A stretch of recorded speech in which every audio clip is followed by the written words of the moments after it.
Ассалаумағалейкум, құрметті ағайын. Сұмдық жаңалық, масқара. Сатыбалды ақталып шығуы әдбен мүмкін болды. Халық қайтадан алданып қалды, ал билік қайтадан өзінің ешбір өзгермегенін көрсетті. Халыққа шынайы өзгеріс керек. Барлық үкімет отставкаға кетсін. Шын сайлау өтіп, Мұхтар Джакишев, Аблязов, Мамай секілді адамдар президент, премьер болсын. Егер бізбен келіссеңіз, лайк қойыңыз. Сол кезде көбірек адам шындықты біліп, билікте сізбен бізді естіп қалады. Ал бастайық. Қазақстанның экс-президенті Нұрсұлтан Назарбаевтың немере інісі Қайрат Сатыбалдының үстінен қозғалған қылмыстық іске байланысты өтіп жатқан соттың 21 қыркүйектегі отырысында жәбірленуші тараптың бірі көлік сервисі орталығы компаниясы бұған дейін ұсынған медиация келісімін қайтарып алатынын мәлімдеді. Компания екі тараптың сот медиациясы арқылы келісімге келетіні туралы 2022 жылдың 8 қыркүйегінде қойған қолын қайтарып алды. Келісімнің күші жоқ деп есептеуді сұраймыз, деді КСО өкілі Жандосов. Компания өкілі мұнысын медиациямен келісімге келу жөнінде басшылық толық шешім қабылдамады деп түсіндірді. Судья сұрағына жауап берген ол, компанияға келген шығын өтелгенін, ақшаны компания шотына түскенін растады. Бұған дейінгі сот отырысында Қайрат Сатыбалды КСО-ға келтірген 28 миллиард теңге, Қазақтелеком компаниясына келтірген 12 миллиард теңге залалын өтегені хабарланған. Кеше 20 қыркүйекте өткен сот отырысында сотта жәбірленуші тарап Қазақтелеком және көлік сервис орталығы Қайрат Сатыбалдыға медиация келісімін ұсынған. Екі компанияның өкілдері сотта Сатыбалды айыбын толық мойындап, бүкіл шығынды өтегенін мәлімдеген. Осыдан соң судья Нұрлан Баяхметов прокурор Жангелді Исебаевқа медиация келісімі бойынша жедел шешім шығаруды сұраған. Жәбірленуші тараптың Қайрат Сатыбалдыға медиация келісімін ұсынғанына сот отырысынан кейбір заңгерлер таңырқаған. Адвокат Абзал Құспан әлеуметтік желідегі парақшасына медиативті келісім тек қана онша ауыр емес және орташа санаттағы істер бойынша жасалуы мүмкін, ал Қайрат Сатыбалдыға аса ірі көлемде қаржы жымқырды деген айып тағылып отыр деп жазған еді. Әскерге қанша адам шақырылады? Путиннің мәлімдемесінен соң Ресей қорғаныс министрі Сергей Шойгу ішінара мобилизация кезінде әскерге 300 мың адам шақырылатынын мәлімдеді. Оның сөзінше, Ресейдің мобилизациялық ресурсы 25 мың адамды құрайды. Бұл жолы соның тек 1% әскерге алынады. Ресей 24 ақпанда Украинаға басып кіргенде әскер саны 150-170 мың деп бағаланған. Сондай-ақ Шойгу Украинадағы соғыста Ресейдің 5937 әскерие қаза болғанын мәлімдеді. Бұл батыс барлаушылар мен халықаралық медиалардың есебінен әлдеқайда төмен. ақш, Ұлыбритания мен батыс елдерінің барлау қызметі Ресей жағынан қаза тапқандар мен жараланғандар саны 70-80 мыңнан асты деп мәлімдеген еді. Ал Вифс мен Медиазона дерек көздері Украинада 6 мыңнан аса ресейлік әскери қаза тапқанын анықтаған. Жарты жыл соғыстан кейін Путин әскер қатарын көбейтуді тапсырды. Мұның себебі неде? Ресейдің Украинадағы басқыншылық соғысы әлі жалғасып жатыр. Сарапшылар Ресей әскері Украинаға басып кірген 6 айда Совет одағының Ауғанстанда 10 жыл соғысқандағы шығынына пара-пар шығын көрді дейді. Бұған Ресей президенті Владимир Путиннің армия қатарын толтыру туралы бұйрығының қандай қатысы бар? 6 ай бұрын Украинаға басқыншылық жасаған Ресейге сарбаздар жетіспей жатыр. Ресей әскерінің осы жарты жыл ішіндегі шығыны туралы деректер әртүрлі. ақш, Ұлыбритания мен батыс елдерінің барлау қызметі Ресей жағынан қаза тапқандар мен жараланғандар саны 70-80 мыңға жетті дейді. Ресей командирлері мен жасақтаушылар әскер қатарын толтыру үшін бірнеше ай бойы баяу болса да кең ауқымды науқан жүргізді. Мемлекеттік телеарналар эфирден еріктілерге арнайы әскери операция туралы ақпарат беретін телефон нөмірлерін көрсетті. Депутаттар әскерде келісімшартпен жұмыс істейтіндердің жас шектеуін алып тастады. Жұмыс іздеуге арналған сайттарда жалақысы жақсы, жеңілдігі бар келісімшартпен істейтін қызметкерлері керек деген хабарландыру толып тұр.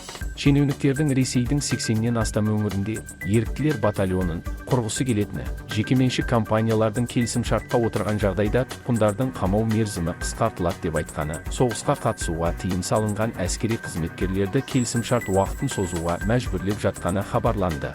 Бірақ Кремль мен қорғаныс министрлігі мобилизация жариялаған жоқ. Бұл қадам ресейліктердің соғыс пен Кремль айтқан себептерге үнсіз бас шұлғуын тоқтататын еді.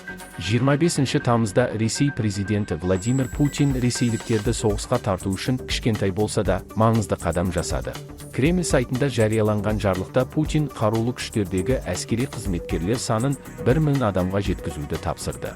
Жарлық 1 қаңтарда күшіне енеді.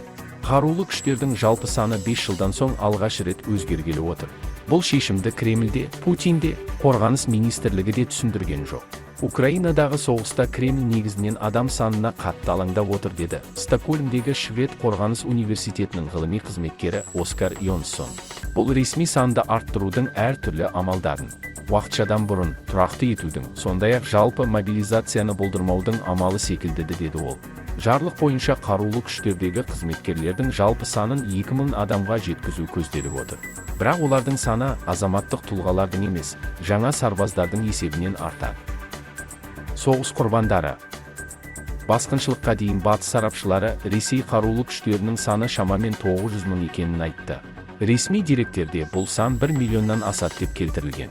Соғысқа дейінгі деректерде Ресейдің басқыншылық жасамас бұрын Украинамен шекараға 170 000-нан астам солдатын әкелгені айтылады. Басқыншылықтың алғашқы айларында Ресей күштері бірнеше жерде жойқын жеңіліс тапты. Украина әскерінің қарсылығына тап болып, Киевті басып ала алмады. Ресей әскері Мариуполь порты қаласын бақылауға алып, қаланың көп бөлігін жермен жексен етті. Содан кейін Ресей командирлері жедел үзіліс алып, әскері мен техникасын Киев маңы мен Донбастағы аудандардан шығарып, командалық құрылымды қайта ұйымдастырды. Бұл бәсең қадам біртіндеп жетістікке жетеледі. Кейінгі кездері Донбастағы әскери әрекеттер бәсеңдеп, соғыс Украинаның оңтүстігіне ойысты. Украинаның Херсон мен Запорожье облыстарында Ресей әскеріне қарсы шабуыл жасайтыны айтылып жүр. Сонымен қатар Ресейдің соғыс алаңында проблемаға тап болғаны, атап айтқанда, адам шығыны артып, қару-жарақтардың істен шыққаны, сарбаздардың соғысудан бас тартып жатқаны, тіпті кей бөлімдердің бір-бірімен тайталасқа түскені айтылды. ақш пен Еуропа елдері берген заманауи қуатты қару-жарақ Украина әскеріне Ресейге жойқын соққы жасауға көмектесті дейді сарапшылар. Ресей соғыстағы адам шығыны туралы деректі соңғы рет наурыздың аяғында жариялады. Қорғаныс министрлігі 1351 адамның қаза тапқанын мәлімдеді. Содан бері еш дерек жарияланған жоқ. Елді мобилизациялап, әскер жасындағы ер адамдарға елден шығуға тыйым салған Украинада көп адамын жоғалтты. Өткен аптада Украина қарулы күштерінің бас қолбасшысы 24 ақпаннан бері 9000-нан астам әскери қызметкердің қаза тапқанын мәлімдеді. Бұл көрсеткіш нақты болмауы мүмкін. Путиннің жарлығымен әскер қатарын толтыруға тырысуы Кремльдің Украинада ұзақ соғысуға дайын екенін көрсететіндей дейді Норвегиядағы қорғанысты зерттеу орталығының әскери сарапшысы Тор Букквол. Бірақ бұл жарлықты мобилизация жасамай әскер санын толтыру амалы ретінде қарастыруға болмас па, деп жазды ол электронды хатында. Әзірге оған адамдарды ресми түрде соғысқа баруға мәжбүрлеу идеясы ұнамайтындай әсер қалды. Оларға әртүрлі амалдармен қысым көрсетіп, ақшамен қызықтыруға болады. Бірақ бүкіл елге басқа таңдау жоқ екенін айтуға болмайтындай. Ондаған мың сарбазды дайындап, қару-жарақпен қамтып, ұйымдастыру қажет болатындықтан, Ресейдің адам тарту және дайындау инфрақұрылымының мобилизацияға шамасы келмейтін шығар дейді Букквол. Қазір қолда бар бөлімдердегі қызметкерлер санын үнемі арттыру оңай шешім болып отырған шығар деді ол. 137 000 адамға арттыру керек деп айтылған сан бір жылдағы әскерге шақырылғандар санына сай келеді дейді Йонсон. Ресей заңына сәйкес 18-27 жас аралығындағы ер адамдар бір жыл әскерде болуы керек. Жыл сайын көктем мен күзде әскерге шақыру науқаны болады. Кремль бұл жарлықты адам тарту шараларының бәріне құқықтық негіз қалыптастыру үшін жасаған болуы мүмкін деді Лондондағы Royal United Services Institute сарапшысы Ник Рейнольдс. Ресейдің қарулы күштерінің санын арттыруға барынша тырысып жатқаны анық. Әскери тәжірибесі бар ардагерлер мен резервтегілер, халықаралық күзет қызметінде істегендер шығынның орнын толтырады деп үміттеніп отыр деді ол. Кремль мобилизацияны әлі де қауіпті қадам санайды деді Рейнольдс.